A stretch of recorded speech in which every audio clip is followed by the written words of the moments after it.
सुरेखा डंगवाल इस वक्त जुड़ गई हैं, जो कि दून यूनिवर्सिटी की कुलपति हैं। प्रोफेसर सुरेखा जी, बहुत बहुत स्वागत है आपका हमारे खास कार्यक्रम में।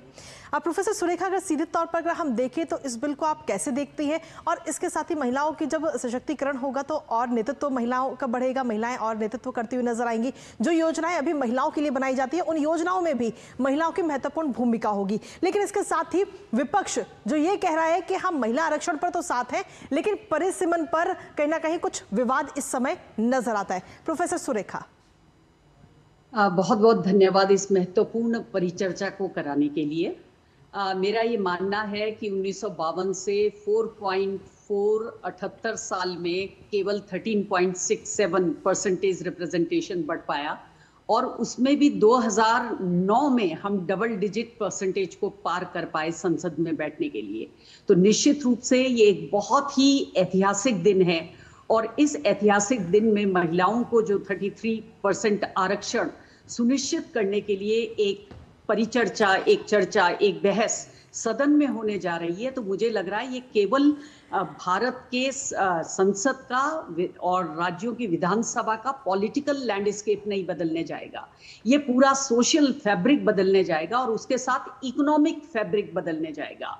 और मुझे लगता है कि इसको लागू करने के लिए जो भी तरीका केंद्र सरकार उठा रही है, ये कहा जा रहा है कि जो एग्जिस्टिंग सीट है उसमें दे देते। अगर ये इतना सिंपल होता तो 1996 में, 1998 में, 1999 में, 2008 में इसको जब टेबल किया गया तो ये केवल सदन में टेबल किया गया। उसके बाद का हमने परिदृश्य देखा, बाउंसर बुलाए गए इस सदन में, और किस तरीके से वहां पर बहस हुई। किसी ने इसको अपना डेथ वारंट करार दिया, और बहुत अच्छी कुछ खराब तरीके की बहस भी वहां पर हुई, जो कि महिलाओं के जेहन में बिल्कुल जीवंत है। मुझे लगता है कि अगर 33% आरक्षण देने के लिए कोई एक रास्ता निकाला जा रहा है, 2029 में कैसे इंश्योर किया जाए। आप सीटें बढ़ाइए, आप विद इन एग्जिस्टिंग सीटों में करिए, लेकिन निश्चित रूप से ये भारत की महिलाओं के लिए एक ऐतिहासिक दिन है।